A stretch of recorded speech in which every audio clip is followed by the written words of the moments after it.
Saya record ya, Mas Heri dan Ya, teman-teman yang lain. ya, tidak ada yang Baik, rahasia di sini. ya, ini obrolan santai. Baik, selamat pagi teman-teman. Assalamualaikum warahmatullahi wabarakatuh. Salam sejahtera untuk kita semuanya. Kepada semua siapapun yang hadir pagi ini, terima kasih atas kesediaan waktunya. Setelah saya harus mengakui di pandemi kemarin untuk kegiatan yang terjadwal gitu agak berkurang, lebih ke konsultasi itu online tentang macam-macam Mendeley dan seterusnya, termasuk NVivo. Dan mungkin teman-teman mahasiswa FT ada yang menggunakan NVivo, kami mohon maaf agak susah diakses akhirnya karena pandemi harus pakai VPN dan mungkin itu ada beberapa kesulitan juga karena tidak seperti software yang lain, ini NVivo harus diinstal di satu tempat dan tidak bisa di dua tempat. Baik, pagi ini kita kedatangan tamu, Mas Herianto. Beliau adalah dosen ilmu perpustakaan di Universitas Diponegoro, Semarang. Ada yang menyebutnya Unpad, Mas Heri, Universitas Pangeran Diponegoro itu. Mas Heri ini alumni dari Queensland University of Technology ya? Betul Mas Heri ya? Siap, betul. QUT, gimana spellingnya? QUT, ya. Institute Online. Dan riset beliau ini kualitatif dan pagi ini kita akan ngobrol santai, posternya itu kan diskusi santai, pokoknya diskusi ngalor ngidul gitu. Khususnya terkait coding penelitian kualitatif di NVivo. Nah, nanti Mas Heri akan menyampaikan pengalamannya terkait dengan proses coding di penelitian beliau, dan nanti kita coba lihat di NVivo itu implementasinya seperti apa. Nah, teman-teman yang saya hormati, pagi ini acara, sekali lagi ini acara santai, jadi tidak ada presensi atau daftar hadir dan juga tidak ada sertifikat gitu. Baik, untuk berharap supaya acara kita lancar, ini tetap harus ada ini santai atau tidak santai. Mari kita awali dengan berdoa menurut agama dan kepercayaan kita masing-masing. Berdoa dipersilakan. Berdoa selesai. Terima kasih. Semoga dengan doa ini acara kita pagi ini bisa lancar. Sebelum kita mulai, terima kasih ini ada 39 yang hadir termasuk saya. Dari huruf A sampai Y, Z-nya nggak ada, semoga aja nanti hadir. Beberapa coba saya mohon izin saya sapa dulu ya Mas Heri. Beberapa ya. Bu Yuli, halo selamat pagi Bu. Bu Yuli Agusti R. Halo Ibu. Halo Mas. Oh, Bapak ya ini. Halo Mas Yuli, selamat pagi, terima kasih sudah datang. Dari mana Mas? Boleh tahu Mas? Saya di Teknik Industri S3 Mas. UGM? Ya, UGM. Oke ya, terima kasih sekali Pak Yuli. Kemudian apa lagi ya ini? Mas Yuda, ini masih Y ini. Mas Yuda Wahyu.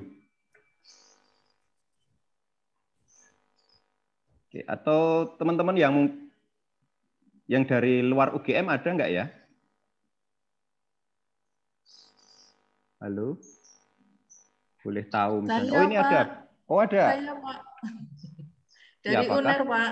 UNER, Bu Nuzul ya. Oke, terima kasih Bu. Bu Nuzul. Kemudian tadi sempat menyapa juga Mbak Gladys, ini alumni yang sekarang di Universitas Internasional. Tadi mana B-nya? Batam, Pak. Batam ya, oke. Iya. Jauh ke sana dan ke sini, dari sana ke sini.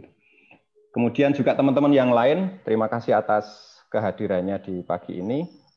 Mas Heri, monggo dimulai nanti karena ini sifatnya santai, teman-teman bisa bisa langsung bertanya, mungkin ada yang ingin ditanyakan begitu, dan nanti kita coba Mas Heri setelah selesai atau kita bisa sesuaikan nanti bagaimana kalau itu diimplementasikan di NVivo ini sambil saya buka NVivo saya.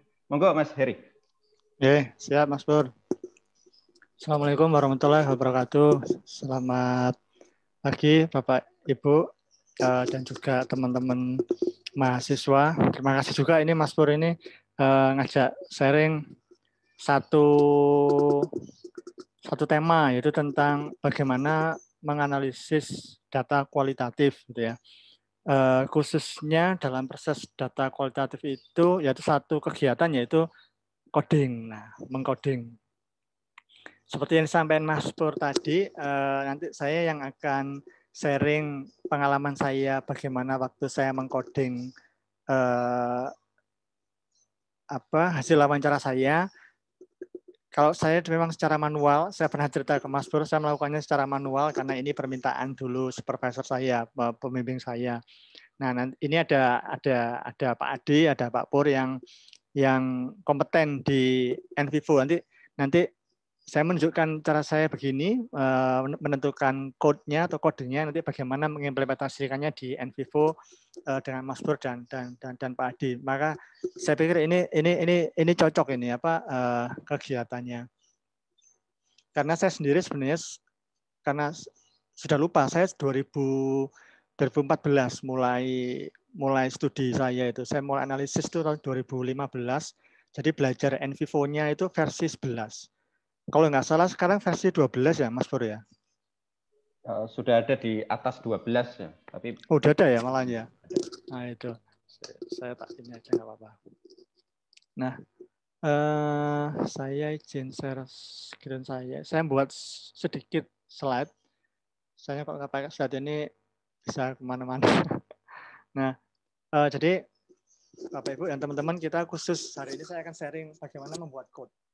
Bagaimana bukan membuat sebenarnya, tapi bagaimana lebih kepada menentukan code.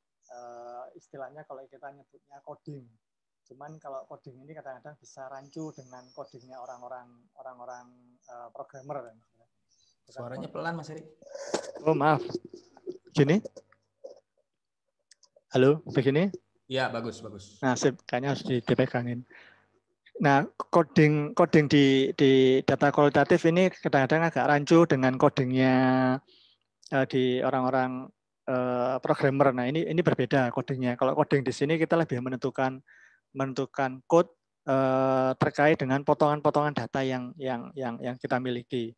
Saya pikir juga code ini membuat code ngoding bahasanya Mas Pur ini tidak sulit seharusnya buat kita, karena kita kan kita tuh hampir tiap hari itu kita kan sering ngoding ya Pak Adi ya, sering membuat kode-kode itu yang antara saya dan Pak Adi yang tahu ngoding. Nah ini kebiasaan kita ngoding ini kemudian kita aplikasikan ke dalam penelitian kita, bagaimana kita menginterpretasikan data kualitatif ini. Nah, saya menggunakan coding, saya menggunakan teknik coding ini kebetulan saya gunakan untuk teknik tematik analisis. Tematik analisis ini sebuah teknik dalam menganalisis data kualitatif yang nanti menghasilkan tema. Gitu. Tema itu apa? Tema itu merupakan pola, pattern, pola. Jadi contoh ketika kita ingin meneliti pola atau pattern dari sebuah fenomena, ini biasanya bagaimana ya? Nah, pola itu gitu. Apa yang dia pikirkan tentang satu hal, apa yang dia pikirkan tentang study from home ya, mahasiswa ini bagaimana, polanya apa? Nah, itu misalnya gitu. Bagaimana pola pustakawan di zaman pandemi ini bagaimana kira-kira? Apa sih polanya? Bagaimana perilaku mereka? Nah, ini bisa dilakukan dengan menggunakan tematik analisis gitu. Teknik menganalisa data itu banyak, bukan hanya tematik, tapi juga bisa konten atau yang lain.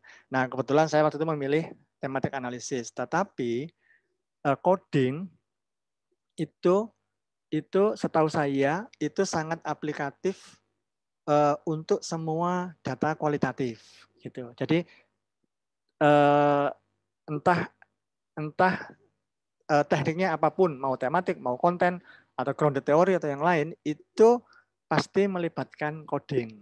Atau mungkin mungkin satu teknik yang sering digunakan di teman-teman di Indonesia, fenomenografi mungkin ya. Nah itu juga menganalisis data. Nah, itu juga melibatkan coding, Bapak Ibu. Jadi coding ini satu skill yang memang perlu kita kuasai, yang perlu kita ketahui dan kita coba sampai kita benar-benar bisa melakukan coding. Jadi pagi ini saya hanya sharing saja, dan coding ini merupakan sebuah proses, Bapak Ibu dan teman-teman. Mungkin saya terlalu abstrak nanti menjelaskannya. Memang ini bagusnya memang langsung dipraktekkan. Nah, ini adalah tahapan dalam tematik. Jadi kita sudah mengumpulkan data kualitatif ya dari wawancara, kemudian hasil observasi, kita membuat catatan lapangan, atau misalnya kita pakai kuesioner tapi pakai open-ended questions, di mana di situ para responden menuliskan pendapatnya. Nah, itu data kualitatif. Nah, data kualitatif itu perlu kita analisis. Nah, bagaimana menganalisisnya? Ya, kita bikin code. Kita bikin code. Nanti di NVivo namanya node kalau di NVivo. Sampai kemudian code itu kita olah, kita kelompok-kelompokkan, kita grouping. Kalau di NVivo kita grouping, kita kelompokkan. Kemudian di kelompok-kelompok itu kita analisis menjadikan tema. Nah, ini saya akan menunjukkan pelan-pelan. Nah, jadi coding ini memang benar ya hanya di kualitatif, untuk data kualitatif gitu. Jadi sebenarnya yang kita lakukan saat kita mengcoding itu adalah menginterpretasikan data kualitatif. Makanya memang benar ini adalah interpretasi kita gitu. Makanya kita para peneliti kualitatif itu sering di-challenge, sering ditantang oleh para peneliti kuantitatif. Itu kan berarti subjektif gitu. Dan kalau interpretatif berarti tidak ada frame yang tidak ada konsep, tidak ada teori yang memframing itu gitu. Memang tidak ada. Bahkan saat kita menganalisis, menginterpretasi itu memang tidak boleh ada tidak boleh ada influence dari manapun. Jadi yang kita interpretasikan itu adalah data. Maka data itu mengatakan apa? Maka tidak ada yang namanya pengaruh dari teori A, teori B. Jadi ketika penelitian saya meneliti tentang open access, bagaimana peneliti, bagaimana akademisi di Australia menggunakan open access sebagai bagian dari literasi informasinya. Saya sama sekali tidak menggunakan teori literasi informasi saat saya menginterpretasikan data. Nanti jadinya bias. Loh, ini kan katanya si ini, berarti ini katanya si ini begitu. Nah, tapi ini enggak, ini benar-benar apa kata data. Makanya mungkin Bapak Ibu pernah mendengar namanya induktif ya, teknik induktif. Jadi induktif itu memang kita benar-benar menggali dari data, bukan dari apa kata teori kemudian kita turunkan apa yang sudah kita dapat, data apa yang kita dapat, kemudian kita sesuaikan dengan apakah sesuai dengan teori A, sesuai dengan teori B dan lain sebagainya. Nah, ini kalau itu deduktif namanya. Sementara kalau ini namanya induktif. Jadi kita benar-benar berbicara sesuai dengan apa kata data. Nah, ini nanti yang akan kita cari caranya bagaimana. Nah, satu hal yang perlu saya sampaikan bahwa di saat kita mengcoding itu kita menginterpretasikan, kita menerjemahkan potongan data. Saya bilang potongan data karena dalam hasil wawancara katakanlah ya Bapak Ibu sudah mewawancarai orang, entah itu focus group ataupun individu face to face, misalnya setelah ditranskripkan itu bisa sampai katakanlah 4 halaman, 5 halaman. Sebagai gambaran saya wawancara 30 menit itu berkisar antara ya 4 halaman lah, 4 sampai 5 halaman. Kalau informannya talkative ya banyak bicara bisa sampai 5 halaman. Nah, ini saya lebih suka kalau mereka suka bicara, bukan kita yang suka bicara. Yang kita ambil itu adalah potongan-potongan data. Jadi itu semua merupakan data kita, transkrip itu. Yang kita ambil itu adalah potongan-potongannya. Nanti saya akan tunjukkan potongan-potongan itu bagaimana. Di mana potongan-potongan data itu yang relevan dengan fenomena yang sedang kita teliti, gitu. Atau nah, fenomena yang kita teliti itu kan biasanya kita masukkan dalam rumusan masalah, gitu ya. Jadi tidak semuanya 4 halaman, 5 halaman itu kita coding. Tidak, Bapak Ibu. Karena saya yakin tidak semuanya relevan. Tidak semuanya relevan dengan fenomena, tidak semuanya relevan dengan rumusan masalah. Jadi memang di awal kita memang perlu tahu, kita perlu bisa mengidentifikasi dari transkrip itu mana yang kira-kira bisa kita gunakan untuk menjawab rumusan masalah. Gitu. Maka di sini kuncinya Bapak Ibu, para peneliti, teman-teman ini memang harus paham benar dengan rumusan masalah saya itu sakjane itu apa gitu. Sebenarnya yang saya cari itu apa sebenarnya gitu. Nah, pengalaman saya hal-hal seperti ini bisa terlupakan Pak Ibu. Jadi saya waktu itu dan ya sekarang pun juga kalau melakukan penelitian yang namanya research question, rumusan masalah itu mesti saya tulis. Kalau nggak saya tulis tangan, saya ketik gede, bold gitu ya. Saya tempel di tembok saya di dekat saya belajar ini, saya bekerja rumusan masalah saya ini. Jadi saat saya mengcoding itu saya selalu melihat itu. Oke, itu ya maklum udah sering lupa soalnya. Jadi saat saya menganalisis mengcoding maka ya ini maka kira-kira mana jawaban-jawaban, respon-respon perkataan dari informan yang bisa digunakan untuk menjawab ini, yang relevan dengan ini. Jadi kalau penelitian saya tentang pengalaman para peneliti di Australia tentang menggunakan open access, maka semua perspektif dia, semua komentar dia tentang dia menggunakan segala hal yang berbau open access, misalnya saat dia mencari, saat dia mempublikasikan, ataupun komentar dia pribadi, saya senang open access karena cepat, saya tidak senang open access karena mahal. Nah ini saya pasti langsung saya quote ini. Kenapa? Sesuai dengan rumusan masalah saya, yaitu bagaimana pengalaman dia menggunakan open access. Nah, itu. Nah, makanya dalam tematik analisis itu sangat penting di tahapan pertama tematik analisis itu adalah namanya familiarizing with the data.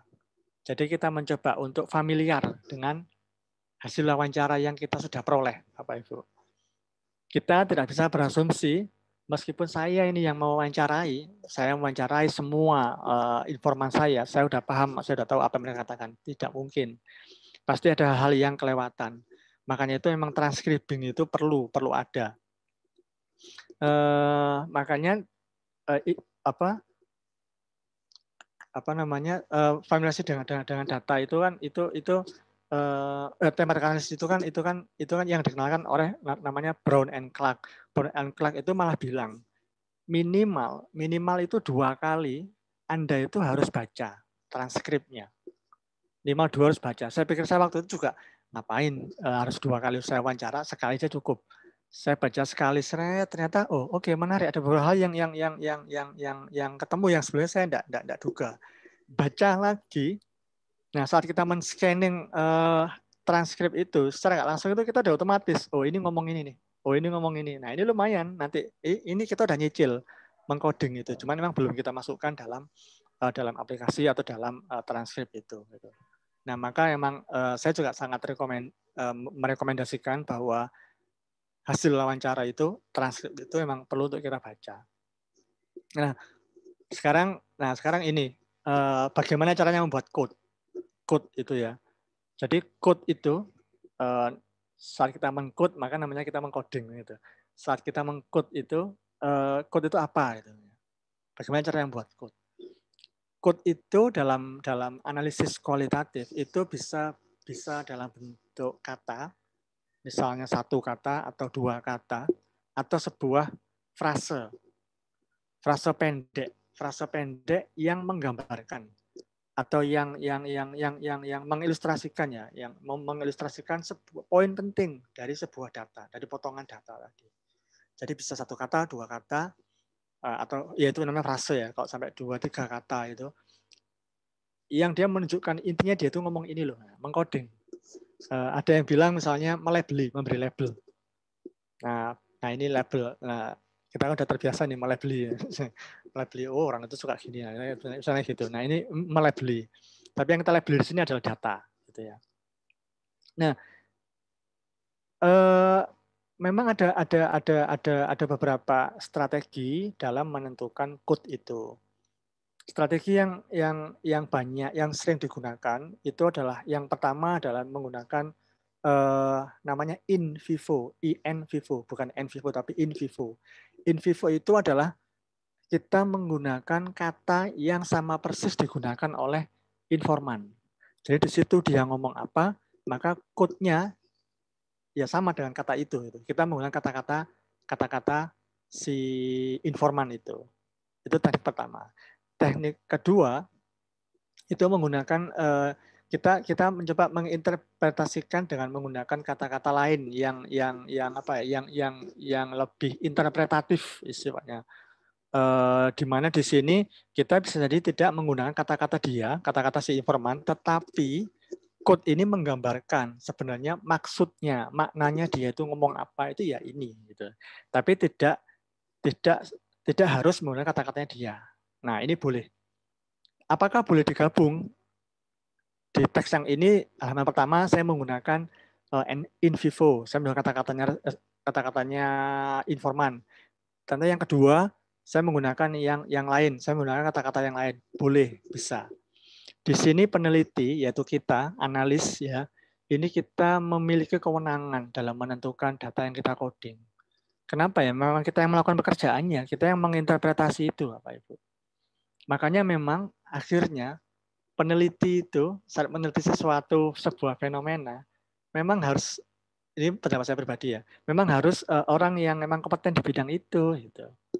Kalau saya orang perpustakaan ya saya bisanya ya hanya melakukan penelitian di bidang perpustakaan. Saya tidak bisa melakukan penelitian di bidang lain, gitu. Misalnya di bidang pemerintahan atau di bidang misalnya kesehatan. Saya tidak punya kompetensi itu karena saya tidak tahu, saya tidak punya background knowledge gitu ya untuk bisa menganalisis data-data dari para ini, kecuali dari aspek yang lain, misalnya ya perilaku informasi para tenaga kesehatan saat menangani pasien COVID-19 misalnya. Nah, perilaku informasinya tapi fokusnya seperti itu. Nah, kalau di situ oke, saya memiliki pengetahuan. Jadi ketika saya mengcoding, saya menginterpretasikan datanya, saya tahu apa yang perlu saya cantumkan di sana. Nah, itu code-nya. Saya nanti akan memberikan contoh code. Jadi intinya memang code itu adalah sebuah kata yang mewakili data yang kita pilih. Data yang kita pilih itu adalah data yang relevan dengan rumusan masalah. Nah, langsung contoh saja, Pak Ibu. Ini contoh penelitian saya yang terakhir. Saya sempat kepikir ini, Mas Bur, contoh transkrip saya, tapi karena respondennya itu orang Australia, transkripnya juga bahasa Inggris. Nah, bahasa Inggris saya itu kan nggak bagus, jadi kadang-kadang ada yang nggak bagus gambarnya. Nah, saya kadang-kadang sulit memahami. Jadi ini saya pakai yang penelitian saya yang terakhir. Ini penelitian saya tahun kemarin tentang saya meneliti bagaimana pengalaman mahasiswa saat study from home, gitu. Nah, ini potongan transkrip informan yang pertama di sini. Ini transkripnya. Ini misalnya pertanyaan seperti ini. Anda bisa cerita tentang pengalaman kuliah online-nya selama 2 bulan ini. Jadi ini awal pandemi nih saya mewawancarai mereka. Jadi masih semester pertama, semester berjalan kuliah online, tiba-tiba kan di-cut harus kuliah online. Saya kemudian bulan kedua terakhir itu langsung saya dengan penelitian ini. Saya cari mahasiswa, kemudian saya interview mereka pakai semi structure interview. Nah, ini jawabannya. Nah, ini dia cerita di sini. Dia cerita, kalau pengalaman saya itu, yang pertama kan saya agak bingung, Pak. Nah, ini katanya dia. Soalnya kan belum pernah. Dulu awalnya kan tidak ada. Nah, sekarang ada, baru-baru ini saja. Terus awalnya saya tuh sebenarnya kebingungan. Gitu. Jadi ceritanya ada mata kuliah, saya sensor nama mata kuliahnya. Kemudian waktu itu menggunakan panggilan grup. Ini dia cerita tentang menggunakan aplikasinya, Bapak Ibu, menggunakan aplikasinya. Dia nggak tahu bagaimana dia itu bergabung gitu. Apalagi menggunakan panggilan grup. Kormat menginformasikan, nah bisa kok itu menggunakan HP. Tapi saya tetap menggunakan laptop. Tapi karena laptop saya agak lama nyalanya otomatis ya udah saya menggunakan aplikasi di HP saja. Dan situ pun saya juga nggak tahu, tidak ada, saya tidak nemu kalau ada pemberitahuan untuk bergabung di grup itu, di aplikasi itu. Nah ini saya anggap sebagai potongan data. Potongan data. Ini sebenarnya kalau digabung banyak dia komennya. Kebetulan ini mahasiswanya suka cerita ini. Tapi ini saya potong hanya di sini, kemudian saya tekan enter jadi paragraf baru. Ini saya potong, saya code kemudian. Saya code namanya finding ways to connect. Ini berusaha untuk terhubung dia, tergabung. Ini mohon maaf, ini saya sengaja menggunakan code-nya dalam bahasa Inggris karena tuntutan luaran. Jadi ini luarannya memang saya harus jurnal internasional. Jadi menurut saya ini mending saya code dalam bahasa Inggris supaya nanti waktu saya menuliskan di manuskrip jadi naskah saya sudah tidak perlu kerja 2 kali. Nah ini, tapi intinya ini finding ways to connect. Ini saya menceritakan bahwa mahasiswa ini berusaha untuk connect itu susah banget. Nah itu, ini pengalaman dia, finding ways to connect. Apakah ini sesuai dengan rumusan masalah? Sesuai, karena saya pengen tahu pengalaman dia untuk bisa pengalaman dia selama kuliah online atau study from home. Salah satunya ini finding ways to connect. Ini code. Nah code. Dan kemudian potongan yang kedua. Nah, saya konfirmasi ke grup, kelas ini kok sepi ya, gitu. Gimana baru tahu, oh ada ini, oh dia gabung di grup ini. Terus, ini lupa namanya. Ada Trisma, ada Giska, itu saja tidak ada. Kemudian, saya agak bingung gitu. Nah, dia konfirmasi di grup. Jadi mahasiswa itu punya grup WA, Bapak Ibu. Grup WA, dia tanya di sana. Dia memanfaatkan grup WA itu untuk tanya gimana caranya menggunakan aplikasinya itu, platformnya itu, bagaimana bisa bergabung. Nah, ini kemudian saya code, saya labeli using WhatsApp group for finding information. Jadi dia kan berusaha bagaimana caranya saya bisa bergabung gitu. Nah, ini keren ini. Akhirnya saya melabeli menggunakan WA group untuk menemukan informasi bagaimana cara bergabungnya. Nah, ini contoh sekali lagi ini transkripnya hasil wawancara. Nah, saya pikir lebih baik saya menceritakan langsung endingnya. Ya, tadi itu adalah code-nya, kode. Bapak Ibu, nanti endingnya dari code itu endingnya saya menentukan 4 tema. Sekali lagi saya menggunakan tematik ya. Saya belum bereksplor menggunakan teknik yang lain karena masih betah dengan teknik ini. Jadi saya menghasilkan 4 tema dari penelitian ini. Yang pertama yaitu understanding distance learning. Ya, yang kedua tentang platform literacy. Kemudian temuan yang ketiga adalah learning strategy. Kemudian yang keempat adalah learning resources. Nah, ini bukan kata saya, ini kata data. Ini kata data itu kata siapa ya? Berarti kata informan gitu. Berarti selama mereka menceritakan persepsi pandangan mereka selama mereka kuliah online, mereka menceritakan 4 hal ini. Bahwa mereka itu harus literate di platform itu. Mereka harus bisa menguasai. Mereka harus bisa menggunakan platform itu sedemikian rupa supaya bisa mengikuti perkuliahan dengan efektif gitu misalnya mereka pengen tahu bagaimana caranya dia bisa menyimpan teks chat bahkan cerita itu. Kemudian kuliah jarak jauh itu ternyata berbeda dengan kuliah face to face. Mereka harus punya strategi sendiri gitu. Ternyata lebih sibuk misalnya, ternyata lebih banyak tugas saat kuliah online itu, maka saya bisa memanage waktu dengan benar. Nah, learning strategy. Ada tugas saya harus segera selesai supaya saya bisa menyelesaikan tugas yang lain dan lain sebagainya, termasuk memanage waktu. Nah, kuliah online itu saya tidak ketemu dengan dosen. Kuliah online itu dosen mengirimkan PowerPoint, mengirimkan link bahan bacaan dan lain sebagainya. Ada mahasiswa yang cukup, ada mahasiswa yang merasa tidak cukup. Mereka perlu tambahan suplemen bacaan atau tontonan supaya mereka lebih memahami materi. Mereka memerlukan banyak resources baik itu di YouTube, di sosial media dan lain sebagainya. Nah, ini saya tentukan sebagai learning resources. Gitu Bapak Ibu. Nah, ini tema yang terakhir ya. Saya akan bicara mundur sekarang dari yang paling ujung ke lebih maju sedikit sekarang. Nah, ini tema yang sudah saya temukan. Tema yang sudah saya temukan itu saya kelompokkan kemudian. Mas Heri. Ya. Ini yang sekarang tampil ini berarti coding yang Mas Heri lakukan di Excel itu ya? Iya, betul. Oke, siap. Lanjut, Mas. Ya, betul. Ini cara manual, Mas, nanti ini ya. Nah, code-code yang sudah saya buat di Word tadi, itu saya masukkan di dalam Excel. Namanya codebook sebenarnya, codebook. Nah, ini saya belum, saya tidak memperlihatkan ini ya codebooknya. Saya langsung memperlihatkan groupingnya.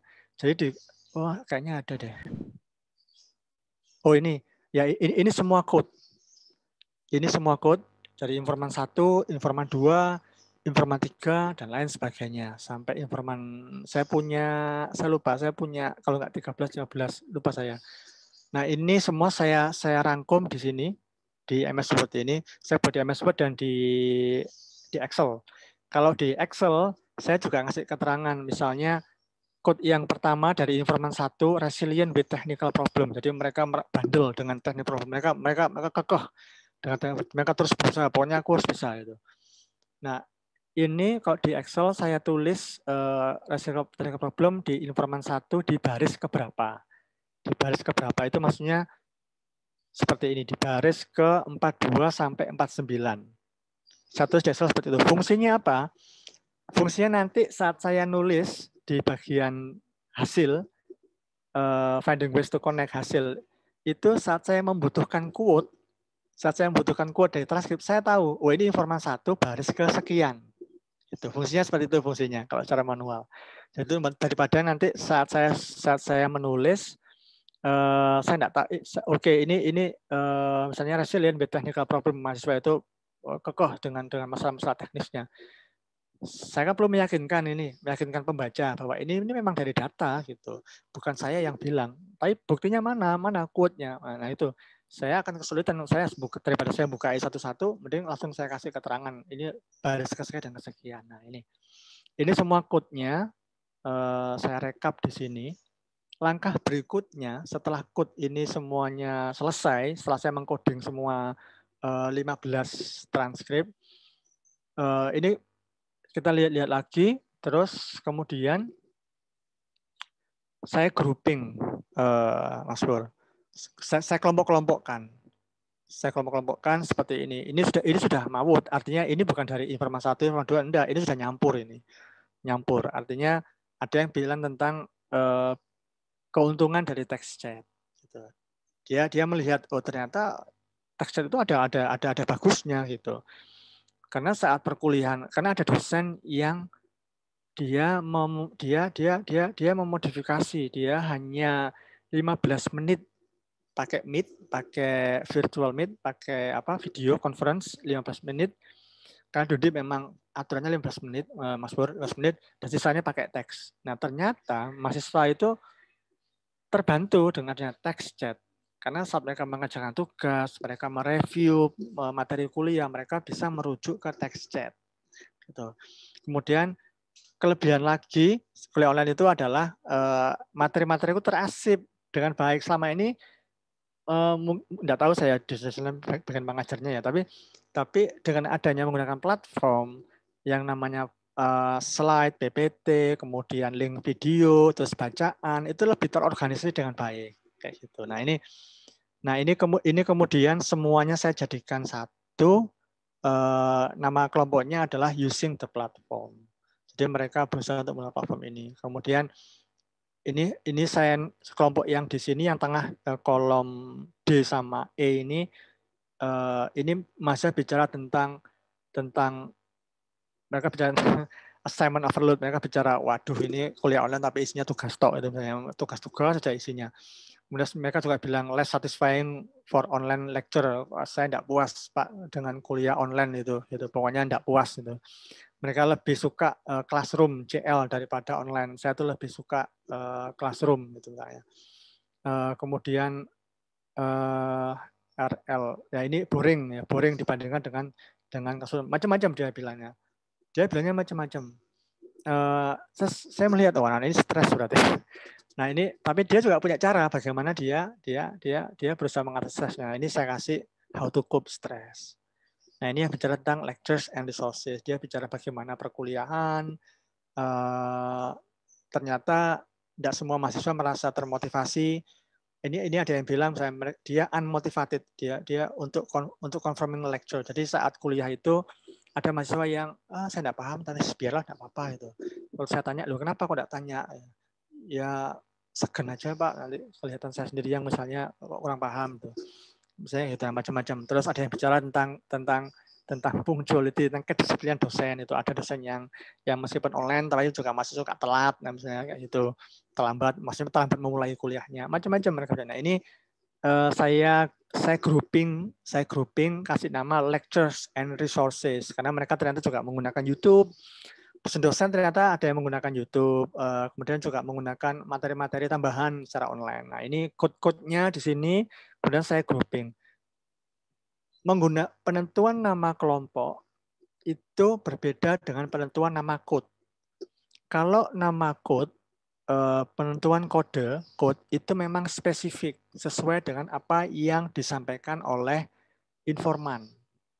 Ya, Bapak Ibu. Nah, tetapi setelah digabung seperti ini, maka nama kelompoknya itu harus bisa mewadahi nama-nama code yang mungkin lebih umum sifatnya gitu. Jadi maka ini sifatnya sudah harus sedikit lebih abstrak atau bagaimana ya? Kita bilangnya high order categorization istilahnya. Bahwa ini harus bisa melingkupi semua kode-kode ini gitu. Maknanya ini semua tercakup di sini. Itu. Nah, ini nama kelompok. Nah, dalam tematik analisis setelah nama kelompok ini jadi, kita analisis lagi nama-nama kelompok ini apa untuk kemudian menentukan tema. Nah, ini kodenya.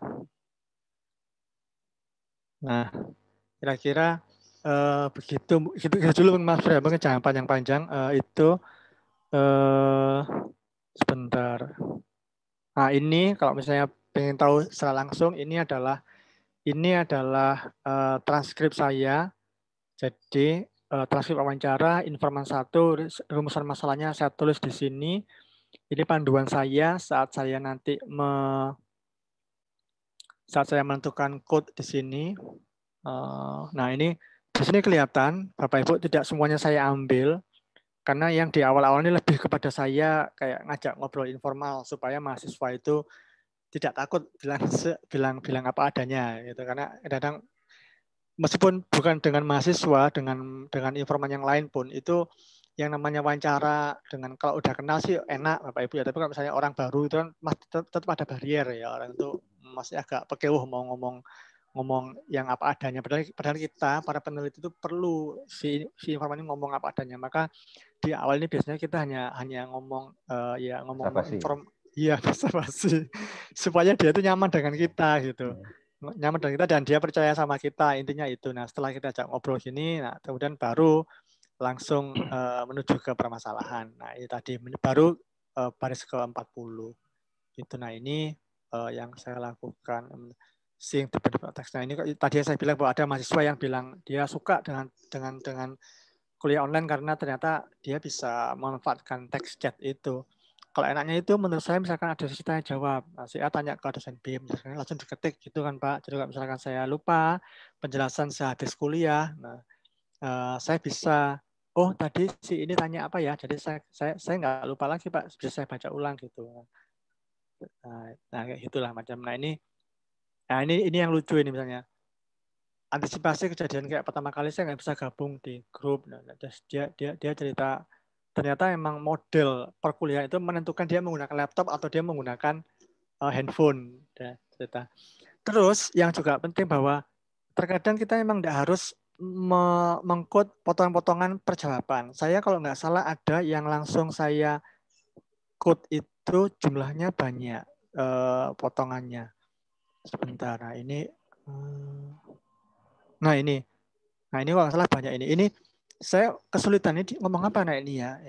Ini sempat mau saya tinggal karena kayaknya dia cerita tentang tentang kuota, tentang data. Ternyata dia cerita bahwa pemberian kuota di kampus itu tidak merata. Itu hanya untuk UKT yang kelas berapa ya? Kelas 3. Yang UKT-nya di bawah 3.500.000 gitu.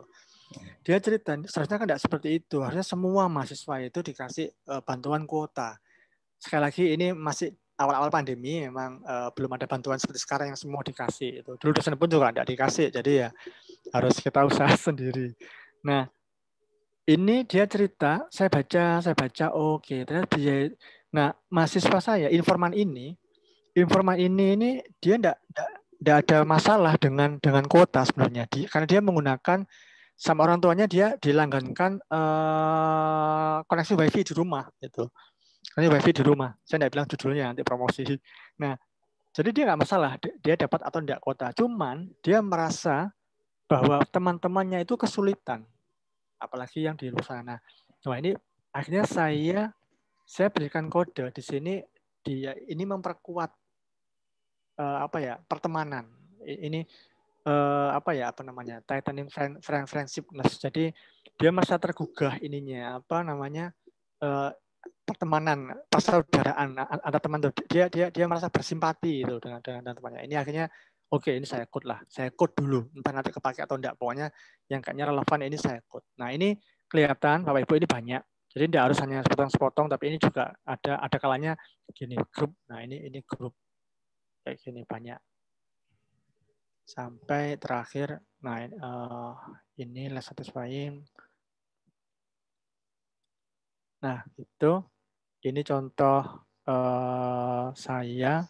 Kemudian ini memang menghasilkan 4 tema ini gitu. Ini udah saya tulis Mas Pur di artikel, udah saya submit. Ini ya saya pamer sedikit ya supaya nanti ada yang membaca. Alhamdulillah sudah accepted, udah sekali revisi dari reviewer dan udah saya resubmit lagi. Nggak tahu cuma kapan publishnya.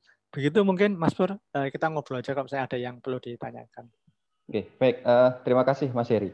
Tapi sebelum saya nunjukin terutama bagi teman-teman yang belum tahu ya, nunjukin prosesnya Mas Heri itu kalau di NVivo apa sih yang bisa dilakukan gitu. Di sini itu hadir, ini teridentifikasi, ini ada Bu Linda. Halo Bu Linda. Saya kira pengalaman Bu Linda juga akan sangat bermanfaat. Bu Linda, selamat pagi Bu. Agak kesulitan ya, tapi beliau ada. Bu Linda ini alumni S3 di Fakultas Teknik Arsitektur, dan setahu saya beliau risetnya kualitatif juga terkait dengan bangunan atau apa di daerah beliau. Bu Linda, halo, selamat pagi Bu. Oke, sebelum Bu Linda, mungkin teman-teman ada yang ingin open mic, karena ini bentuknya diskusi ya. Kami persilakan untuk menanggapi atau mungkin ingin berbagi dan lain sebagainya. Siapa ya ini? Bu Nia, selamat pagi Bu. Bu Kurnia Widyastuti. Pagi Pak. Oke, selamat pagi Bu. Ada sesuatu yang disampaikan Bu? Ya, mungkin saya ingin tanya aja, ada ini nggak pengalaman misalnya datanya itu berupa gambar atau foto atau gambar itu, menurut Bapak gimana ininya mengolahnya? Itu saja, terima kasih. Iya. Mas Heri pernah punya pengalaman Mas? Kalau di NVivo ada ini. Iya, di data kualitatif itu memang termasuk gambar, jadi kita menginterpretasikan gambar. Cuman mohon maaf, saya belum pernah, saya belum pernah menganalisis image, Mas Pur. Saya hanya pernah wawancara fokus grup sama hasil observasi catatan-catatan lapangan itu. Mohon maaf Bu Widi, saya belum pernah melakukan itu saya. Tapi seharusnya memang pernah, dan di NVivo ada Mas Bro ya. Oke, terima kasih. Oke, baik, terima kasih Bu Nia.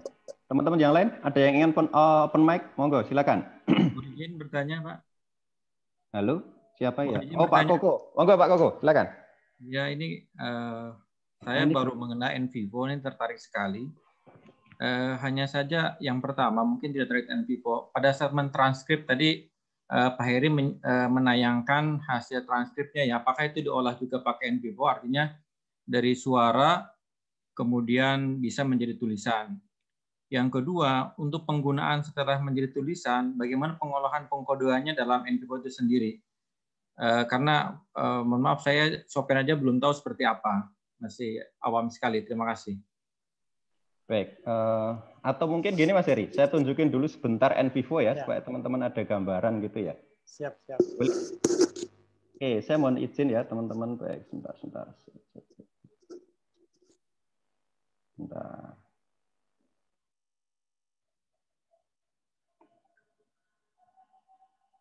NVivo, mana NVivo saya? Oh, iya. Baik,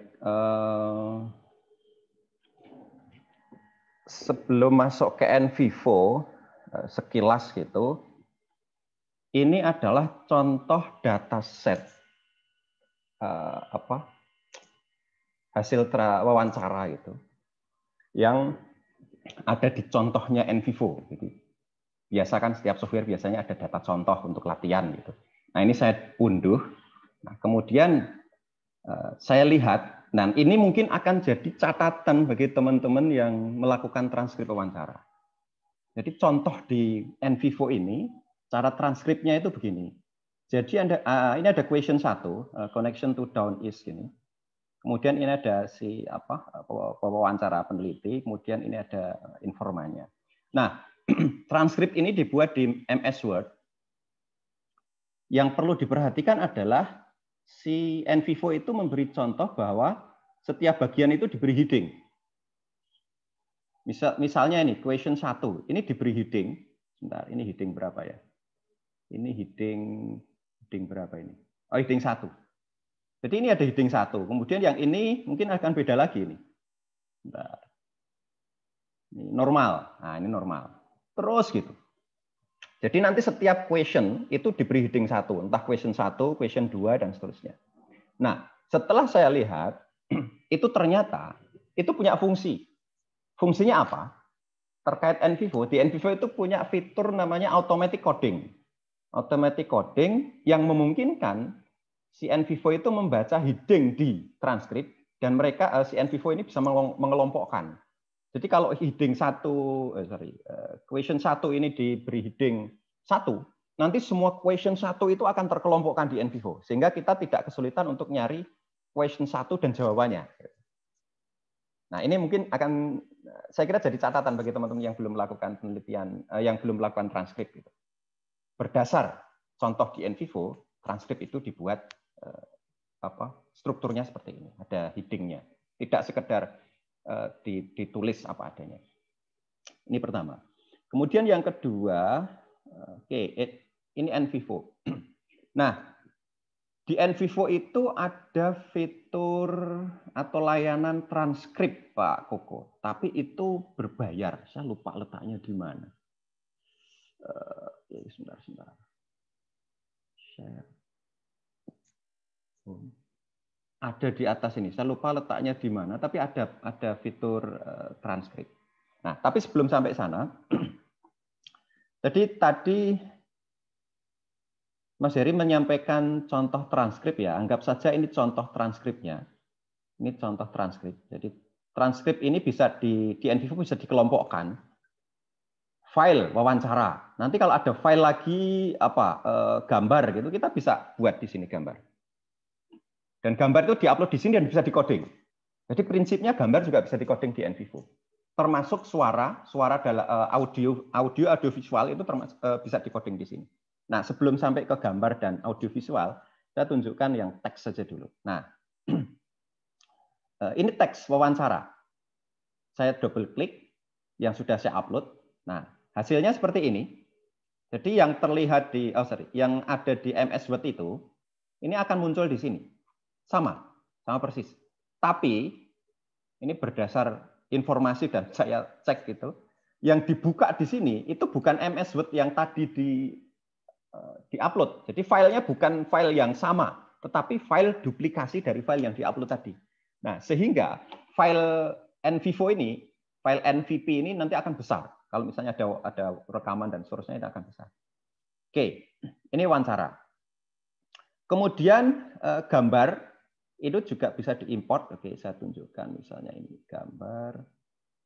Oke, jadi data ini tinggal diimport. Oke, saya coba misalnya yang ini video deh. Video juga ada tekniknya nanti. Oke, saya import. Scan. Nah, mohon nanti Mas Heri koreksi saya ya. Di NVivo itu memungkinkan coding itu dibuat, code-nya itu dibuat di awal, atau code itu dibuat sembari membaca translate-nya. Translate atau transkripsi sih yang benar. Nah, contohnya gimana? Jadi kalau misalnya kita sudah punya kumpulan code yang sudah ditentukan, kita bisa buat di sini. Sini ada code, ini ada code, kemudian masuk di node. Nah, node ini bisa dikelompokkan juga. Oh, ini node untuk informan 1, untuk informan 2. Ini bisa juga dikelompokkan seperti ini. Dan setiap node ini itu juga bisa dibuat subnode. Jadi ini mungkin coding induknya, kemudian ini subnya yang tadi Mas Heri menyampaikan.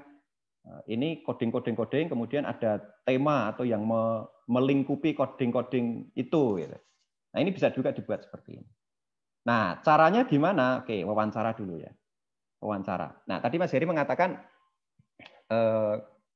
coding itu bisa dengan kata-kata si peneliti, bisa juga dengan kata-kata aslinya si informan gitu kan. Nah, kemudian bisa juga yang di-code itu satu kalimat, misalnya satu paragraf dan lain sebagainya. Nah, di sini pun sama. Oke, saya coba misalnya gini ya. Ini note 1 ini bisa diubah sebenarnya. Bentar.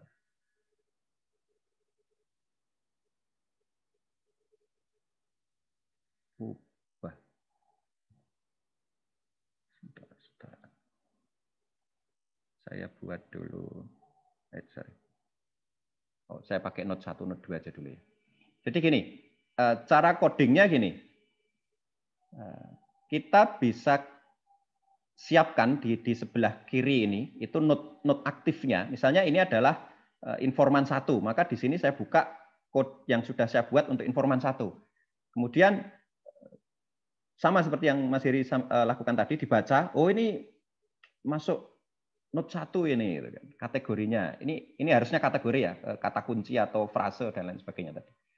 Kemudian caranya gimana? Ini bisa ditarik, kemudian tarik ke sini, node 1. Ya. Cara pertama. Cara kedua, oke, bawahnya lagi misalnya.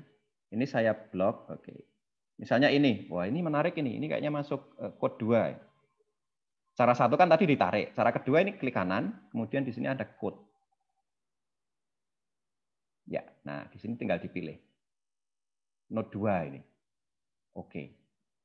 Maka di sini sudah muncul nih, node 2 ada 1, node 1 ada 1. Dan seterusnya. Nah, Mas Heri tadi menulis misalnya node 1 ini ada di wawancaranya si A baris sekian, gitu ya Mas Heri tadi ya. Supaya nanti lebih mudah mencari kalau misalnya ditanya pembimbing, ini mana buktinya kalau si A ini ngomong ini dan kamu coding sebagai ini. Nah, di NVivo setelah kalimat-kalimat ini di coding, itu kita tinggal double klik coding yang kita buat tadi. Jadi ketika ini di double klik, ya, maka si NVivo itu akan menunjukkan node 2 itu ada di mana saja. Jadi tadi saya coding ini. Kalau misalnya banyak, ya nanti akan banyak. Oke, contoh ya. Ini contoh. Saya tarik ke sini. Nah, ini ada 2 sekarang. Ini kalau saya double klik, di sini akan muncul 2. Jadi kita nggak kehilangan jejak ketika kita melakukan coding. Oke, kemudian video juga demikian. Jadi ini ada video. Nah, ada dua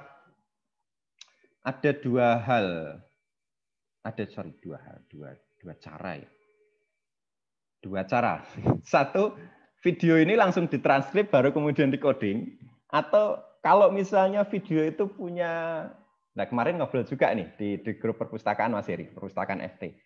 Sih nggak kelihatan dong kalau hanya dari kata-kata. Bagaimana kita nggak tahu ekspresi mahasiswa yang menjawab itu seperti apa. Padahal di kualitatif kan itu akan jadi satu temuan juga. Mungkin dia jawabnya sambil ekspresi memarah atau ekspresi yang lain gitu. Nah, di video ini juga bisa dilakukan coding. Langsung di video ini. Nah, caranya gimana? Video ini dibuka, tapi ini pakai WMV ya. Saya belum ngecek kalau file video yang lain. Jadi ini dibuka, kemudian klik edit. Nah, sampai di sini saya agak lupa. Nah, ini detiknya. Jadi detiknya mau dicek, dipilih dari detik berapa. Ini klik start. Kemudian klik transkrip ini dulu ya. Kemudian stopnya berapa, klik finish, kemudian di play. Ini di play. Nah, ketika di play, ini berjalan, ini videonya ngomong. Nah, kita tinggal tulis di sini, ini transkrip. Ini transkripnya di sini, dan transkrip ini sudah menunjukkan dia detik keberapa sampai keberapa. Nah, setelah ini ditranskrip, kalau misalnya ini di coding, ini tinggal sama, di blok kemudian code, atau blok kemudian tarik ke coding yang ditentukan. Kalau dia informan 1 ya masuk 1, atau 2, 3 gitu. Atau diklik di blok kemudian code, kemudian tentukan codingnya, oke. Maka otomatis detik sekian sampai sekian yang kontennya ini itu sudah tercoding tadi masuk mana ya? 2. Nah, ini masuk 2. Sudah ada 3 sekarang. Ini kalau saya double klik, kita lihat. Nah, muncul ini transkrip, kata-kata transkrip. Kemudian ini di wawancaranya Charles itu ada 2 coding. Di transkripnya file Ken itu ada 1 coding. Kalau mau lihat file detailnya, ini kita tinggal klik ini. Ini akan menunjukkan ke sumbernya. Ini kalau diklik video ini juga akan menunjukkan ke sumbernya yang ini. Oke, itu sekilas coding. Saya kira ilmu saya coding di NVivo juga belum dalam amat begitu. Jadi teman-teman juga saya kira bisa mengoreksi, menambahkan dan lain sebagainya. Oke, itu sekilas coding. Sebentar, yang transkrip tadi saya coba cek ya Pak. Video coding strips bukan. Di daerah sini seingat saya itu ada fitur untuk transkrip Pak Koko. Tapi itu berbayar di NVivo. Nah, ini ada prosesnya sendiri. Nah, ada juga begini. Transkrip dokumen itu, ini pengalaman saya, ada mahasiswa S3 di sastra UGM gitu, waktu belajar NVivo itu. Kami belajar transkrip itu pakai voice to text. Jadi voice to text itu rekaman itu diputar di komputer, tetapi dia tidak terdengar di speaker. Nah, dia langsung dibaca oleh aplikasi voice to text itu, kemudian dia akan translate di halaman komputer kita, di layar komputer kita. Nanti kita tinggal merapikan, itu juga bisa. Begitu Pak Koko. Nah, mungkin dari sini teman-teman ada gambaran NVivo itu kayak apa gitu, sehingga kita bisa lebih banyak diskusi. Oke, Bu Cecilia. Nah, tadi Bu Cecilia open. Baik, terima kasih Moga, banyak. Bu. Terima kasih banyak untuk sharingnya. Ini saya sangat senang ada webinar seperti ini karena saya menggunakan NVivo, tapi sejujurnya belum terlalu mengoptimalkan fitur-fiturnya. Nah, saya ada beberapa pertanyaan. Kalau boleh ada beberapa, tapi nanti bisa melihat waktunya apakah mungkin terjawab semua atau tidak. Yang pertama, kalau kita sudah mentranskrip di Microsoft Word, saya seringkali menemui kesulitan untuk memunculkan angka di NVivo. Jadi angkanya itu malah tidak terlihat. Padahal saya ingin mengutip petikan wawancara itu beserta angkanya. Apakah ada barangkali ada tips dari bapak-bapak narasumber. Lalu yang kedua, senang sekali tadi ada tips tentang cara membuat transkrip itu pakai heading-heading ya. Berarti pada saat mentranskrip itu berarti sudah yang rangkuman semua partisipan, betul ya Pak ya? Itu yang kedua. Lalu yang ketiga, di NVivo itu kan ada fitur-fitur seperti ada relationship, lalu ada case ya, berdasarkan case dan seterusnya. Itu seperti apa gitu, atau barangkali ini jadi webinar berikutnya begitu ya. Kemudian yang tadi Bapak katakan voice to text itu apakah ada linknya Pak? Barangkali saya bisa mencoba untuk penelitian selanjutnya. Terima kasih banyak. Selamat pagi. Terima kasih Bu Cecilia. Sebentar. Ini Bu Linda sudah hadir belum ya? Bu Linda, halo? Bu Linda Vanggindai. Bisa open mic, Bu?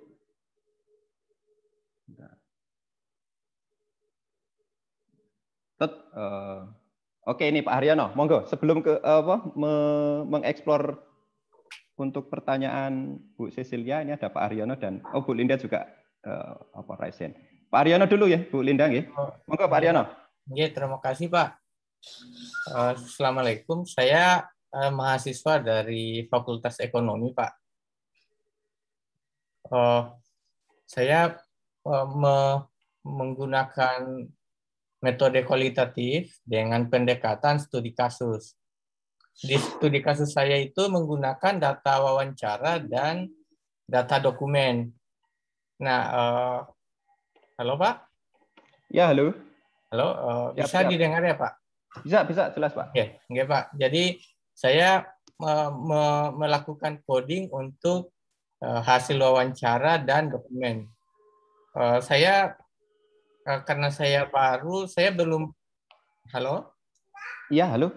Jelas Pak. Pak. Saya belum paham bagaimana mengkombinasikan antara coding yang diperoleh dari dokumen, misalnya undang-undang, dengan hasil wawancara.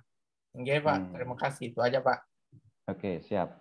Ini kayaknya bagiannya Mas Heri, nanti bisa ngasih tips ini. Kemudian terkait tadi Bu Cecilia, coba nanti kita lihat bareng-bareng. Nah, sebelumnya Bu Linda ini sudah hadir. Bu Linda, halo Bu.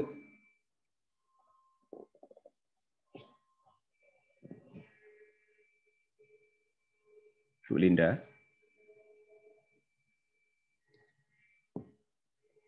Ya, oke. Mas Heri? Ya, Mas Bur, siap. Saya coba tunjukkan dulu untuk Bu Cecilia tadi ya. Semoga saya tulis juga di kolom chat itu video terkait dengan NVivo yang kami buat dan kami kumpulkan. Jadi ada yang kami buat, pustakawan Fakultas Teknik yang buat, cara codingnya gini, kemudian termasuk memunculkan angka-angka tadi, angka-angka hasil coding tadi, Bu Cecilia, itu ada di kolom chat itu, diklik saja, nanti ada video di dalamnya. Kemudian ada juga video dari orang lain yang ada di YouTube yang bisa di-embed dan diizinkan di-embed ya, bukan kami upload ulang tapi di-embed di situ sehingga teman-teman bisa belajar NVivo dari sumber yang sudah kami kumpulkan tersebut. Nah, terkait dengan sebentar. Ini saya sambil mengingat-ingat ya, Bu Cecilia. Gak lupa ini Bu saya, Bu. Kalau angkanya jelas di sini, Bu. Jadi ini ada wawancara. Di sini terlihat si Charles itu di-code berapa kali, code-nya berapa, ada di berapa tempat gitu. Termasuk codingnya nanti di sini juga akan kelihatan code 1, code 2 itu ada di berapa file dan berapa jumlahnya. Nah, saya biasanya mainnya di sini, di explore kemudian, nah ini ada banyak hal di sini. Cuman saya belum menguasai semuanya. Gitu. Beberapa yang saya tahu saja saya tunjukkan, misalnya ini ada metric coding. Di metric coding ini, sebentar, kita bisa,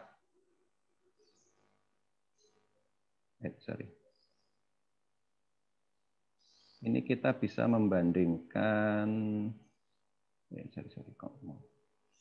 selected item, Oke, misalnya wawancara, saya pilih Charles. Kemudian hari ini item, saya pilih Dorothy, saya run query. Nggak mau ya? Bentar, Bu. Explore. Metric coding. Bentar. Mas Heri? Ya, Mas Bro. Yang terkait Pak Sinten ya tadi, yang terakhir tadi? Oh, Pak, ya. Boleh dieksplorasi. Boleh, siap-siap. Cari untuk menunjukkan angka ini, saya agak lupa ini. Bentar ya. Ya, ya Pak Haryono tadi ya, Pak Haryono. Pak Haryono, kalau saya boleh tahu, undang-undang itu diposisikan sebagai apa di dalam penelitiannya, Pak? Maksud saya begini, apakah itu juga sumber informasi, sumber data yang sama seperti para informan atau untuk mengkonfirmasi gitu? Karena begini, kalau misalnya itu sama-sama sumber data yang utama, maka saya menganggap bahwa dokumen, entah itu undang-undang ataupun hal yang lain, dokumen yang lain, maka sifatnya sama seperti informan. Karena gini, dalam informan pun, dalam penelitian kualitatif itu ada beberapa, ada informan 1, informan 2, dan lain sebagainya. Nanti persepsi-persepsi informan ini yang sesuai dengan rumusan masalah, kita coding, dan kemudian nanti kita kelompokkan, kita grouping, kita kelompokkan, untuk kemudian kita cari polanya, kan gitu. Untuk kita cari, berarti ini kemudian ini kita cari similarity-nya, kesamaannya ini ngomong apa sebenarnya gitu. Itu Pak. Jadi kalau makanya memang akan sangat tergantung kepada rumusan masalahnya, rumusan masalah penelitiannya Pak Haryono gitu. Yang merupakan objek utamanya, sumber data utamanya itu apa? Apakah informan, orang, atau dokumennya? Gitu Pak. Iya Pak. Jadi saya punya penelitian itu basisnya studi kasus Pak. Jadi sumber informasi utamanya itu dokumen, arsip, dan informan. Jadi mereka memiliki kesetaraan level dalam penggunaan data. Misalnya saya kan fokusnya tentang korupsi Pak. Kemudian korupsi ini ada yang dilakukan secara legal dan ada yang dilakukan secara ilegal. Nah, misalnya yang dilakukan secara legal itu ternyata undang-undangnya yang korup. Misalnya tidak boleh melakukan belanja untuk makan dan minum. Oke. Nah, ternyata aturannya itu yang gimana Pak? Ya, lanjut Mas. Oke. Jadi aturannya itulah yang korup. Jadi aturannya itu yang melanggar. Ya. Halo? Ya, halo ya. Ya. Jadi aturannya itu yang melanggar peraturan, Pak. Jadi ketika peraturannya itu peraturannya yang korup, maka orangnya juga korup. Nah, informan juga itu korup. Nah, saya itu kesulitan menggabungkan antara kode yang saya peroleh dari data-data misalnya peraturan tadi atau dokumen-dokumen yang lain dengan coding yang diperoleh dari wawancara. Saya belum menemukan alasan yang kuat untuk memadukan itu. Oke, Pak. Ya, Pak. Oke, ada sedikit gambaran saya. Oke, jadi ada dua sumber data utama berarti Pak ya. Kalau saya saya mendengar dari apa yang Pak Haryono sampaikan bahwa ada yang tentang menganalisis dokumen dan satu menganalisis data hasil wawancara dari informannya Bapak. Gitu. Nah, kalau dari yang saya dengar tadi, ini bisa satu konten analisis, satu tematik analisis. Kalau saran saya Pak, untuk ketika ada kondisi seperti itu, maka maka ini berarti Bapak punya dua sumber data, dokumen dan informan. Maka dalam proses codingnya dua ini tidak dicampur, Pak. Tapi dua ini memiliki memiliki proses yang berbeda nantinya. Jadi maksud saya hasil telaah dari dokumen ini menghasilkan temuan apa, nanti hasil telaah dari para informan menghasilkan apa. Kayak gitu, Pak. Nah, jadi nanti saat penulisannya di laporan, entah di disertasinya, di pembahasan, itu bisa saling saling mendukung, Pak, atau mungkin saling kontrakan. Artinya ada keterkaitan, gitu, Pak. Alasannya juga mengapa dipisah, karena kalau digabung jadi satu, berarti nanti saat di grouping kan kodenya itu akan dilebur, Pak. Ini kalau misalnya digabung. Nah, kalau dilebur, nanti jadinya tidak ada kejelasan. Ini grup yang ini itu katanya informan atau dokumen. Nah, grup yang ini katanya siapa gitu. Nah, dalam penelitian yang ada dua sumber data seperti ini biasanya dipisah, Pak, telaahnya hasil codingnya. Tidak dilebur kayak yang saya contohkan tadi di awal. Supaya kenapa? Supaya mudah saat penjelasan di dalam penjelasan hasil dan juga dalam pembahasan. Contoh misalnya, Pak ya, perilaku informan A dalam kegiatannya di perusahaannya itu ditengarai sebagai korupsi karena begini. Nah, ini diperkuat tapi tindakan ini juga diperkuat oleh undang-undang yang mengatakan hal seperti ini, dan undang-undang itu ada di dalam dokumen A, B, dan C. Nah, misalnya seperti itu, Pak. Nah, supaya mudah nanti dalam saat pembahasan gitu. Ya Pak, terima kasih banyak Pak. Kira-kira begitu Pak, kira-kira. Ya Pak. Oke, terima kasih Mas Heri. Bu Cecilia, saya agak lupa itu. Jadi gini, sebentar saya tunjukkan lagi ya. Kok ya saplengan lali. Nah, jadi ini contoh di NVivo terkait dengan coding yang sudah dilakukan. Jadi ini ada Charles, ada Barbara. Nanti si NVivo itu bisa memvisualkan si Charles sama Barbara itu dia punya hubungan di mana terkait dengan codingnya misalnya. Jadi sebentar ini. Misalnya ini Charles dan Barbara ternyata dia terhubung oleh job and cost of living dan seterusnya. Jadi ada coding yang menghubungkan si Charles dan Barbara. Itu nanti bisa dicarinya itu di sini Bu, di explore. Jadi ada banyak hal di sini. Ada comparison, misalnya comparison node. Ini bisa membandingkan dua node di dalam NVivo misalnya seperti ini. Nah, ini node node untuk balance dan community itu terhubungnya ke siapa saja gitu bisa terlihat di sini, dan kita bisa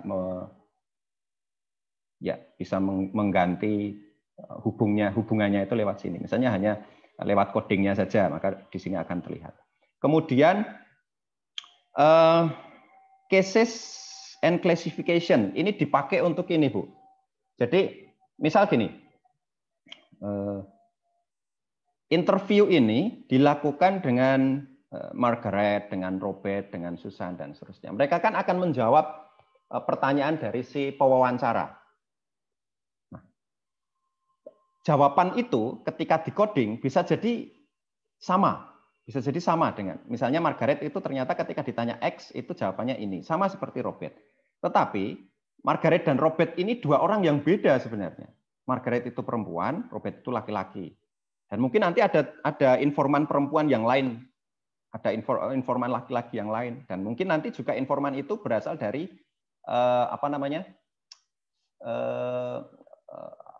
status sosial yang berbeda-beda. Nah, cases dan classification ini bermanfaat untuk mengelompokkan informan ini dalam beberapa kategori. Misal, Robert ini diset sebagai ini belum ada ya. Oh, sudah, sebentar. Nah, ini ada per person. Nah, ini. Jadi si Robert, si Barbara ini diset sebagai orang apa sih gitu. Sebagai orang kota, usianya berapa dan seterusnya. Sehingga nanti si NVivo itu akan membantu kita untuk mendapatkan angka. Oh, orang yang menjawab mohon maaf sekali lagi saya terlupa cara menunjukkan angkanya. Si NVivo itu akan menunjukkan, oh orang yang menjawab terkait dengan infrastruktur itu ternyata orang-orang yang usianya sekian sampai sekian. Orang yang banyak menjawab tentang policy itu orang yang usianya sekian sampai sekian. Jadi pengklasifikasian atau apa ya? Data kita bisa lebih detail gitu. Tidak sekedar yang banyak menjawab pertanyaan, jawaban yang paling banyak itu apa, tetapi sampai ke jawaban ini itu dijawab oleh orang yang usianya berapa, usia berapa, tinggalnya di mana, status sosialnya apa, itu nanti kita yang menentukan di cases and classification ini. Begitu Ibu. Saya mohon maaf terlupa saya menunjukkan bagaimana memanggil angka-angka itu, tapi di sini Bu, di code and classification. Nanti bisa dilihat di video yang saya buat itu. Begitu Bu Cecilia, tapi prinsipnya bisa. Terima kasih Pak. Berarti yang saya maksud angka itu adalah angka di verbatimnya Pak atau transkrip itu bisa ya Pak ya di NVivo diidentifikasi. Kayak tadi kan Pak. Oh. Yang narasumber pertama Pak Heri ya, masalah mohon maaf saya lupa. Itu kan ada di Word, itu kan ada angka di sebelah kiri. Nah, itu ketika saya upload di NVivo, angka itu hilang. Padahal angka baris ya, Bu? Angka baris, betul Pak. Oh ya Allah, nah, gimana caranya angka baris ya? Kita bisa mengidentifikasi, karena saya pernah ikut yang MaxQDA itu ya, MaxQDA kan kompetitor NVivo ya. Betul. Angkanya itu sudah bisa langsung muncul, sedangkan di NVivo kok malah hilang gitu. Nah itu saya belum bisa jawab buat itu. Mohon maaf sekali. Tadi saya kira angka ini ya, angka statistik saya kira. Mohon maaf Bu. Nggak apa-apa Pak, terima kasih banyak. Sama-sama Bu Cecilia. Oke, monggo teman-teman yang lain yang mau open mic silakan. Boleh kok. Tidak. Ini ada Bu Umi Proyekti. Bu Umi, open mic dong Bu. Bu Umi, selamat. Ya, selamat siang. Terima kasih. Baik. Ini pertanyaan saya sudah dijawab oleh Pak Haryanto di gitu. Chat. Iya. Boleh dieksplor deh Bu, pertanyaannya apa, terus jawabannya biar teman-teman juga. Iya, tadi kan Pak Haryanto menjelaskan terkait dengan dua sumber data yang berbeda. Nah, kebetulan saya juga punya dua sumber data yang berbeda, tetapi sumbernya sama-sama dari informan. Satunya dengan think aloud protokol dan juga kuesioner terkait satu hal, yaitu perilaku evaluasi informasi. Nah, saya bertanya apakah kedua sumber data itu boleh digabungkan pada saat analisis atau dianalisis secara terpisah. Dan Pak Heri menjawab jika informannya sama bisa digabungkan dalam analisis. Begitu, Mas Purwoko. Oke, terima kasih Bu Umi. Terima kasih. Bu Umi ini belum selesai Bu, atau ini dalam proses berjuang menyelesaikan Bu? Oh, tentu saja belum selesai. Oke, Bu Umi ini semangat Bu Umi. Ketika di Fakultas Teknik ya, di TT ya Bu ya? Iya, di TT Pak. Dan banyak hal yang saya miliki itu berasal dari beliau sebenarnya. Wah, bohong. Saya juga banyak belajar dari Bu Umi, Pak Pur. Oh ya. Saya keluar ya, saya keluar. Oh, jangan, nggak boleh. Jadi sanatnya jelas ini Mas Heri. Kita kayaknya satu guru juga ini. Ya. Baik, teman-teman yang lain. Dilanjut. Oke, siap. Teman-teman yang lain, monggo yang mau open mic, mau berbagi. Bu Linda tadi sudah bisa open mic, Bu. Mas Pur. Ya, siap. Ini tadi ada Bu Yuli tanya tentang jumlah informan. Mungkin perlu saya share sebentar. Siapa tahu kalau dalam lewat teks saya khawatirnya kurang jelas. Jadi di kualitatif tidak ada jumlah minimal dan tidak ada jumlah maksimal untuk jumlah informan. Misalnya mau lewat open-ended questions di kuesioner atau wawancara itu tidak ada. Tapi yang perlu kita selalu ketahui bahwa begini, ada yang namanya data saturated gitu. Itu maksudnya adalah bahwa saat kita mewawancarai, misalnya sudah orang kelima itu ya, terus kemudian kita mewawancarai orang keenam. Nah, orang keenam ini saat kita wawancarai ternyata kita tidak mendapatkan data baru di sana. Gitu. Artinya sama dengan dan misalnya kemudian kita masih penasaran, cobalah saya sudah terlanjur janji dengan informan ke-7. Terus saya wawancarai orang ke-7, informan ke-7. Ternyata sama, tidak ada data-data baru, semuanya masih sama polanya, pattern-nya. Nah, berarti di situ kita bisa menghentikan pengambilan data. Jadi cukup kita mungkin punya 7 atau punya 6 data. Jadi gitu. Ini untuk menjawab apa namanya tadi berapa jumlah minimal. Kecuali memang saya juga ingat waktu di Fakultas Tekniknya Undip dulu ada bapak yang tanya, nah informan saya ini 3 gitu. Makanya kemudian saya milih kualitatif, dia bilang gitu. Saya tidak bisa kuanti, saya wawancara dengan 3 orang ini. Nah ini apakah cukup gitu. Nah ini beda kasus. Ketika memang di objek studinya di tempat yang di mana di tempat penelitiannya itu memang hanya 3 orang ini, dan 3 orang ini memang masuk dalam kriteria samplingnya di penelitian ini, dia terlibat langsung dalam apa fenomena yang dikaji, maka iya 3 ini ya bisa diwawancari semua, dan memang idealnya diwawancarai semua. Kira-kira begitu, Bu Yuli dan Mas Pur. Ya, oke. Terima kasih, Mas Heri. Ada lagi mungkin yang mau open mic, Mas Ulum ini dari tadi belum open mic. Masih ada di sini ya, Mas Ulum ya? Masih, saya dengerin dulu aja Mas Pur. Dengerin dulu aja, nanti aja. Serius ini? Oke, siap. Saya jadi pendengar saya. Oke, monggo. Yang lain teman-teman, Mas Adi ini open mic ini kayaknya. Ya, oke, siap. Silakan. Izin bertanya ya sama Cak Heri ya. Cak Heri, halo. Wah, saya deg-degan ini. Ya, tadi saya senang sekali Cak Heri menampilkan salah satu riset terkininya dari Cak Heri ya, menarik sekali ya. Saya ada beberapa pertanyaan Cak Heri. Yang pertama, tadi Cak Heri itu melakukan grouping ya, coding tadi di grouping ya, Cak Heri ya. Iya. Nah, di grouping itu mungkin dalam rangka mencari kesamaan di antara mereka ya. Dibikin umbrella-nya ya. Dan saya lihat ada beberapa coding yang nggak masuk grup mana-mana ya, dia ya. Oh iya, perhatian nih. Tadi saya lupa belum jelasin betul. Nah, itu nanti yang nggak saya sebutnya sebagai outlier lah ya. Saya anggapnya sebagai outlier. Nah, outlier coding itu nanti diapain, itu yang pertama. Yang kedua, saya lihat tadi grup codingnya itu ada 3 ya, Cak Heri ya. Ada 3 ya, kalau nggak salah ya. Iya, yang saya tampilkan ada 3. Oh, sebenarnya lebih dari 3?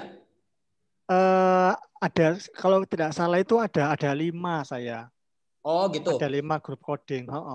Nah, nanti lalu kemudian dari grup coding itu apa nanti relasinya atau pengaruhnya terhadap tema yang Cak Heri buat? Karena tadi dari hasil yang Cak Heri sintesis itu kan ada 4 tema ya, ada 4 tema. Nah, apakah tema yang di-generate tersebut atau disintesis tersebut itu based on atau nge-look up grouping coding ini atau enggak?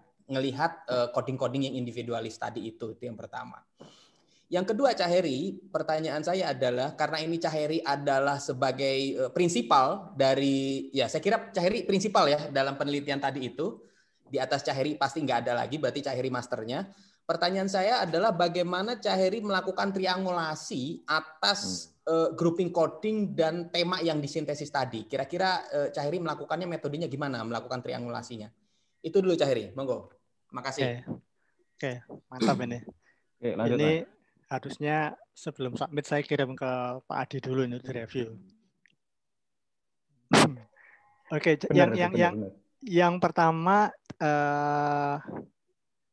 benar bahwa 4 tema yang kita tentukan itu, itu berasal dari grouping. dari grup yang sudah kita buat. Jadi kita tidak lagi melihat code. Kita tidak lagi melihat code yang sudah dibuat. Kenapa? Karena code itu sudah dicari similarity-nya. Udah dari similarity-nya. Code mana itu yang punya meaning, yang kira-kira similar, gitu, similar. Makanya kemudian code-code yang punya similarity itu kemudian kita kelompokkan, kemudian satu kelompok itu kemudian kita kasih nama kelompoknya apa, Nah, begitu juga dengan code yang lain yang sudah digabungkan dengan yang lain itu kita kasih nama juga. Kita kemudian itu memiliki lima kelompok akhirnya, 5 grup ya, 5 kelompok. Nah, 5 kelompok itu kita review lagi. Kita lihat lagi isinya, apakah benar code-nya ini masuk ke sini atau tidak ada yang overlap atau misalnya salah kamar dan sebagainya, itu kita lihat lagi. Nah, kalau udah yakin, kemudian maka nama-nama grup ini baru kita review nama-nama grup ini kemudian tujuan berikutnya adalah kita membuat tema. Tema ini kita buat dari nama kelompok. Nama-nama kelompok ini kemudian kita lihat lagi, Pak Adi. Ya. Apakah ada kemungkinan ternyata setiap kelompok ini bergabung dengan kelompok yang lain? Ikut join ya? Biasanya ada. Biasanya ternyata kalau kita amati, ternyata ini ada ini ternyata. Misalnya nih ketika mahasiswa bilang bahwa ada dosen yang selalu menggunakan additional resources gitu. Jadi tidak hanya lecturing dia pakai dari YouTube, dia pakai dari sosial media, dia pakai Wikipedia gitu untuk memperkaya materinya. Terus ada juga grup yang bilang tentang bahwa kuliahnya ini boring. Kenapa? Karena ternyata ada dosen yang nggak pakai platform yang diberikan oleh direkomendasikan oleh kampus, tapi menggunakan WhatsApp saja. Kalau ngobrol ya WhatsApp grup gitu misalnya. Nah, akhirnya apa? Akhirnya dia cari cara lain untuk bisa memenuhi bagaimana cara dia memahami materi itu, dia cari cara lain bagaimana caranya. Nah, ini kemudian ini kan grupnya beda, tapi karena ternyata penekanannya dia lebih kepada dia mencari sumber informasi untuk memperkaya materi, nah ini berarti masuk ke dalam information resources gitu. Jadi dua grup itu kita gabung akhirnya. Karena intinya dia sama, penekanannya dia sama, lebih kepada bagaimana cara mahasiswa itu belajar. Jadi untuk menjawab pertanyaan Pak yang pertama, bahwa iya betul bahwa nama tema itu diambil dari nama grup. Grup itu kita review, kemudian kita tentukan apa nama temanya, gitu Pak Ade. Terus pertanyaan yang kedua, betul bagaimana memvalidasinya. Nah, bagaimana memvalidasi ini saya mengikuti teoritis ya. Saya mengikuti Lincoln and Guba itu, bahwa ada yang namanya confirmability. Yang satu bilang confirmability bahwa kita perlu untuk merekrut kita perlu merekrut namanya asesor dari luar untuk melihat tema dan data, dan melihat ya tema hasil akhir dengan data, sejauh mana memang ini berasal dari data.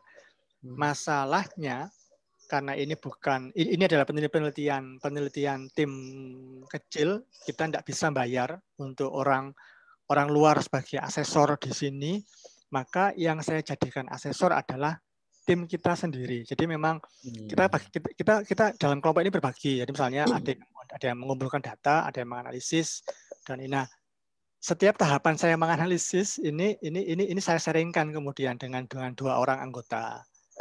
Tuh. Ini begini. Nah, kita baik saya sharing lewat teks ataupun kita punya grup meeting ya kayak Kongko gitu. Tapi hanya 3 orang. Nah, bahkan coding itu setiap saya selesai coding, selesai transkrip selesai coding, itu saya lempar ke grup. Nah, ini nih. Nah, terus biasanya ada obrolan meskipun ada sedikit banyak ya. Mengapa begini, mengapa begitu. Nah, begini, oke. Jadi bahwa aspek validitas bahwa ini berasal murni dari data, bukan dari analisnya, itu terjamin. Itu Pak Adi. Confirmability ke sesama tim. Saya boleh motong sebentar ini. Saya jadi ingat ini, mungkin teman-teman mohon saya dikoreksi. Saya jadi ingat tentang triangulasi itu, ada triangulasi sumber. Jadi kalau benar ya, soalnya saya sudah 8 tahun ya, 8 tahun yang lalu ini agak lupa. Jadi data itu ketika dapat dari wawancara bisa dicek juga dari sumber yang lain, benar enggak, dan seterusnya, sehingga data yang kita peroleh betul-betul valid. Ya, betul Mas Pur. Betul, teman yang melakukan grounded teori dan fenomenografi itu juga melakukan itu. Jadi setelah dia melakukan wawancara, kemudian dia mengkonfirmasikan ke informannya. Ini hasil wawancaranya. Gitu. Siapa tahu saya ada yang kelewatan. Apakah benar seperti ini wawancaranya? Nah, dia konfirmasi ke sana. Betul itu. Itu juga bisa dilakukan. Oke, terima kasih Mas Heri. Teman-teman ada yang ingin berbagi lagi? Monggo. Bu Linda tadi bisa open mic, sudah bisa open mic belum ya? Yang lain monggo sambil nunggu Bu Linda. Tadi sudah saya pesan. Terus saya aja Mas Pur kalau. Oke, siap Mas Ulum. Waduh, ini saya juga deg-degan ini kalau Mas Ulum open mic. Oh, enggak, biasa enggak cuma open mic, open video juga ini. Oke. Monggo. Mas Heri, biar seperti cakap-cakap aja, saya buka videonya juga. Mas Heri, itu kan di awal tadi Mas Heri bercerita kalau daftar pertanyaannya itu tidak dikondisikan, jadi secara natural berbicara kepada mahasiswa. Nah, pertanyaan saya yang pertama itu begini. Untuk menjaga agar tidak bias karena yang ditanya itu adalah mahasiswa, apakah Mas Heri di laporan penelitiannya yang berupa manuskrip yang dikirim ke jurnal tertentu itu, Mas Heri bercerita bahwasanya saya meneliti dengan wawancara mahasiswa saya untuk menghindari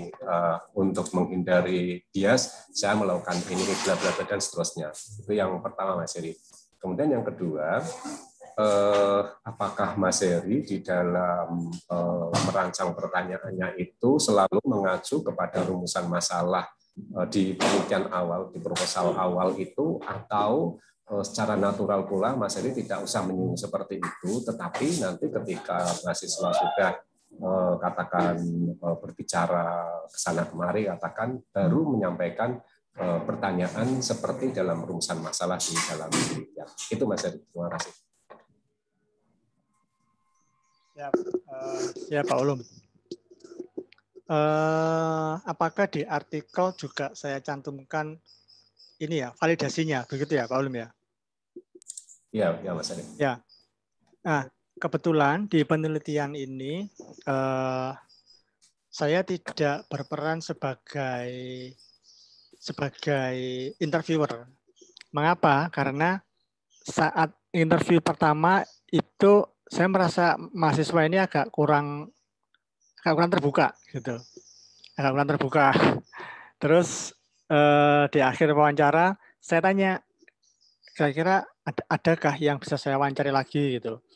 Nah, dia bilang, saya carikan ya Pak, tapi agak lama. Terus kemudian baru beberapa hari kemudian saya singgung, apa mereka ini ya malu atau bagaimana? Iya Pak, pada segen ini diwawancara dosennya itu. Akhirnya saya pikir, oh mungkin kalau mereka melihat saya sebagai dosen, ada kalaupun mau kayaknya terpaksa. Akhirnya saya merekrut mahasiswa Pak Ulum. Saya merekrut mahasiswa, saya kasih daftar pertanyaan wawancara, kemudian dia saya suruh untuk trial wawancara dulu, percobaan 1-2 orang. Setelah oke, baru dia boleh wawancara lagi yang lain.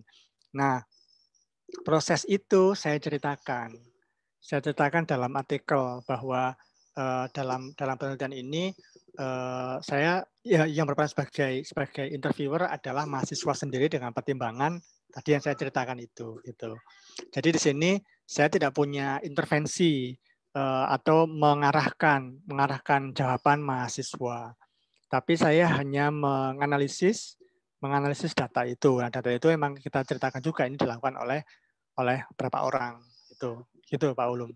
Jadi itu memang kita ceritakan, itu di bagian metode. Kalaupun tidak diceritakan, biasanya nanti ada pertanyaan dari reviewer.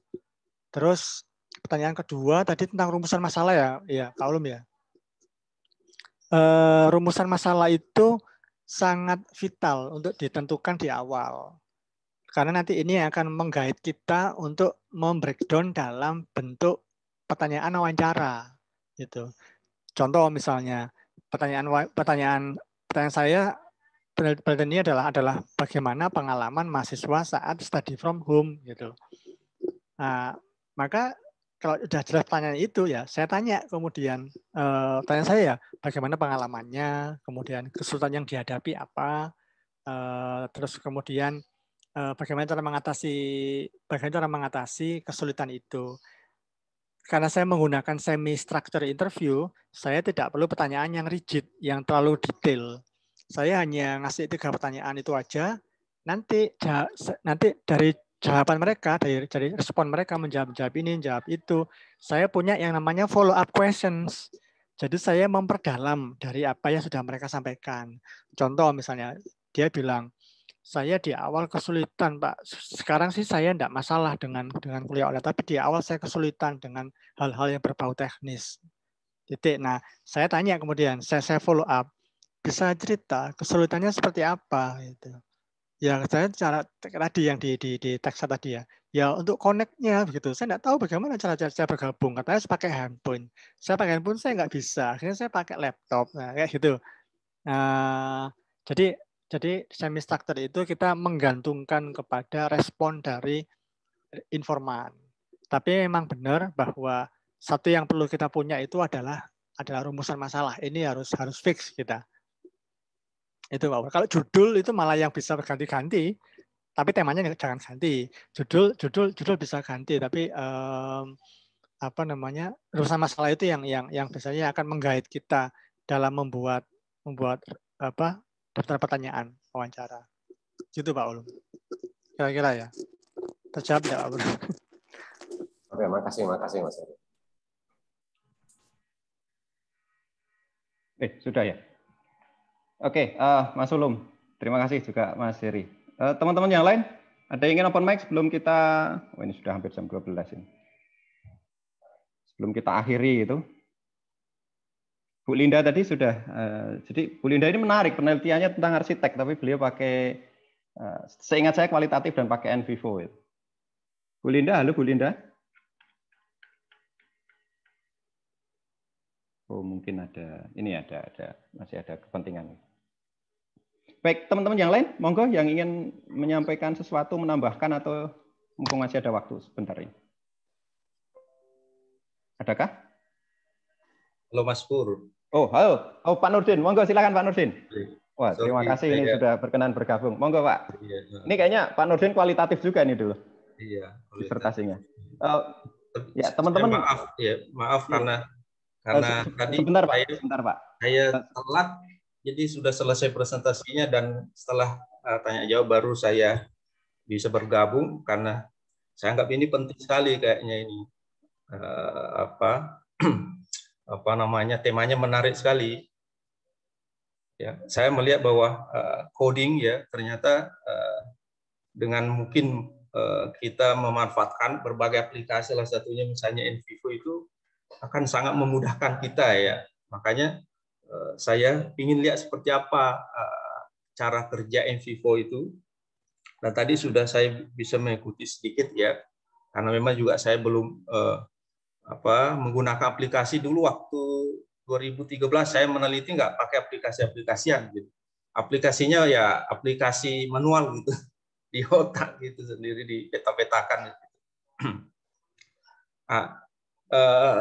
Ini aja mungkin tadi kan Pak Heri tadi menjawab tadi pertanyaan Pak Haryono itu mengatakan kalau informan dan tadi karena sumber datanya ada 2, informan dan dokumen ya, itu sebaiknya atau harus dipisah gitu kan, dipisah. Tapi kira-kira kalau misalnya dipisah itu nanti maksudnya konstruksinya dalam satu ilustrasi data itu gimana? Kalau misalnya gini, kalau misalnya tetap kita jadikan satu misalnya, tapi nanti bisa memungkinkan nggak juga coding dalam coding gitu kan? Artinya jadi pada satu tema yang sama itu nanti akan menjadi satu nanti. Apakah nanti itu dia dari informan 1, informan 2, atau mungkin dari sumber data yang berbeda itu. Tapi ada misalnya di situ kita buat coding gitu kan. Kalau misalnya informan nanti juga dibuatkan coding, kemudian nanti dokumen dibuatkan juga coding. Nah, nanti kan otomatis kan coding menjadi dalam coding gitu. Itu misalnya nanti kita gunakan di dalam membantu kita membangun sebuah konstruksi ilustrasi penelitian dalam satu tema. Itu supaya kelihatan itu loh, kelihatan kalau misalnya undang-undang seperti ini gitu kan tadi. Kalau misalnya informan langsung juga kelihatan secara langsung di dalam tadi seperti yang ditunjukkan tadi Mas Pur tadi itu kayaknya bagus sekali gitu kan. Jadi ada penggambaran itu, lihat petanya secara keseluruhan. Itu kalau misalnya digitukan mana yang lebih yang lebih bagus gitu kan.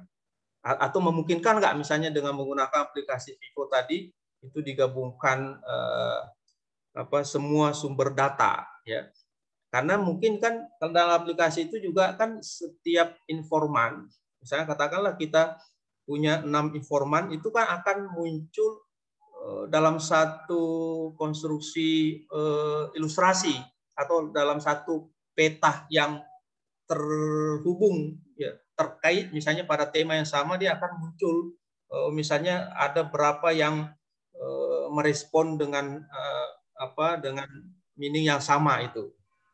Nah, itu yang pertama. Kemudian yang kedua, tadi untuk triangulasinya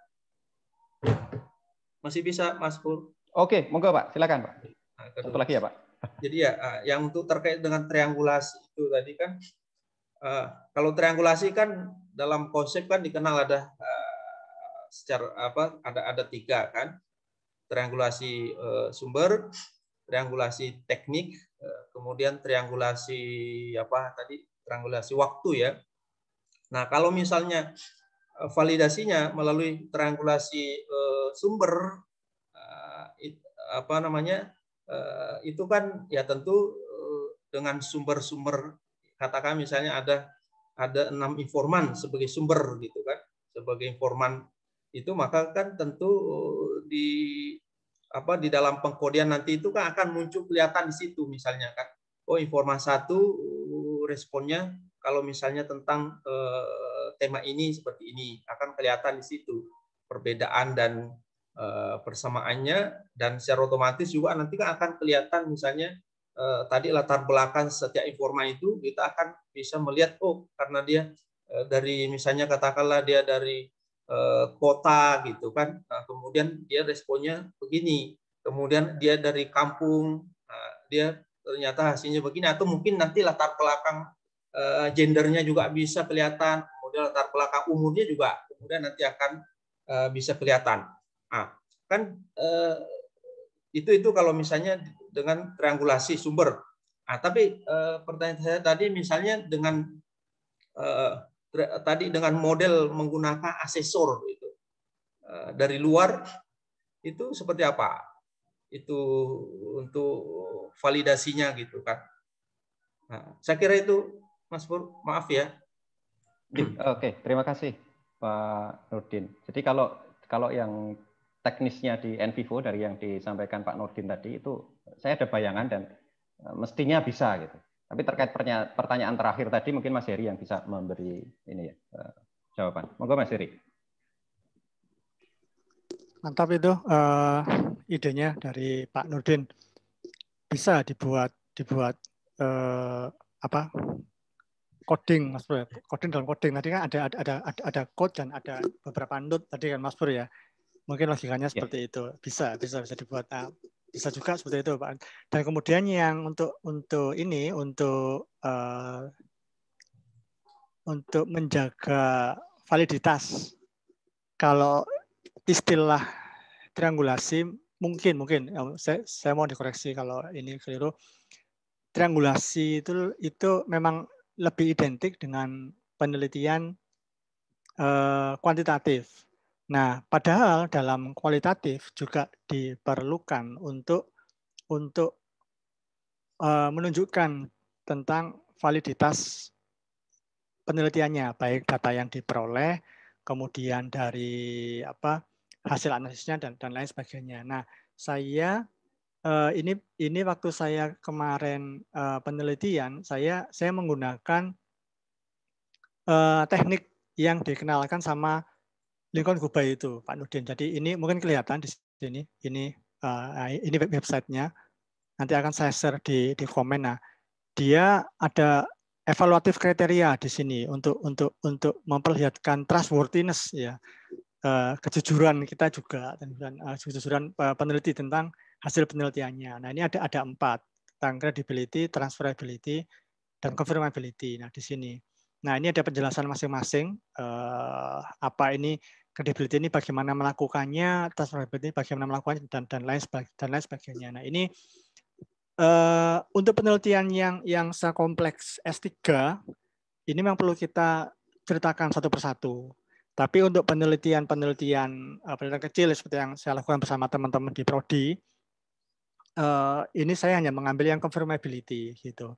Ini merupakan satu tingkatan atau satu upaya di mana bahwa finding studinya itu bahwa ini memang adalah hasil dari responden. Nah, responden bukan researcher bias, bukan ada motivasi, ada keperluan, ada interest dari si peneliti. Nah, di sini ada Pak Nurdin. Nah, ini nanti bisa diklik di sini satu persatu, confirmability audit. Nah, ini loh, konfirmasinya audit. Nah, tadi saya mau bilang auditor kok muncul asesor, kira-kira begitu loh.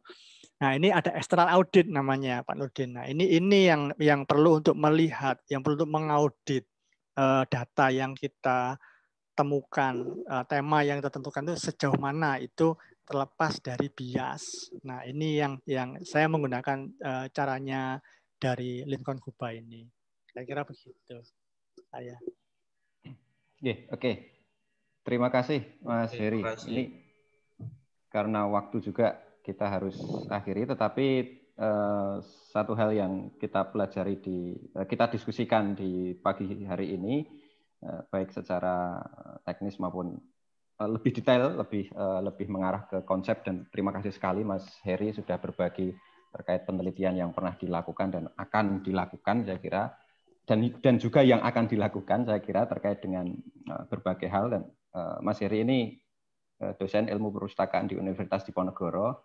Saya banyak belajar dari beliau terkait penelitian, kemudian terkait literasi dan seterusnya begitu. Sehingga ini satu pola kolaborasi untuk menghidupkan perpustakaan di Indonesia. Dan kami setiap malam Senin ya, Mas Heri, Mas Hadi, dan teman-teman yang lain itu ada Kongko Academic Librarian yang ngomongin apapun lah gitu. Yang siapapun sebenarnya bisa bergabung dan kita bisa berbagi dan belajar bersama. Oke, terima kasih sekali Mas Heri. Sekali lagi terima kasih banyak karena waktu kita harus akhiri sampai di sini. Dan saya juga ucapkan terima kasih pada teman-teman yang lain yang sudah bergabung di pagi sampai siang hari ini. Ada Bu Verina, kemudian ada Bu Kurnia, Mas Omar, kemudian tadi Bu Cecilia, Bu Umi yang sudah duluan izin live tadi. Terima kasih, semoga bermanfaat. Kita ketemu lagi di diskusi santai edisi berikutnya atau kegiatan-kegiatan perpustakaan Fakultas Teknik atau juga perpustakaan yang lain berikutnya. Terima kasih, saya Purwoko, Pustakaan Fakultas Teknik UGM. Selamat pagi, Assalamualaikum warahmatullahi wabarakatuh. Waalaikumsalam warahmatullahi wabarakatuh. Waalaikumsalam warahmatullahi wabarakatuh. Terima kasih semuanya. Terima kasih, Mas Heri. Ini sebentar saya stop.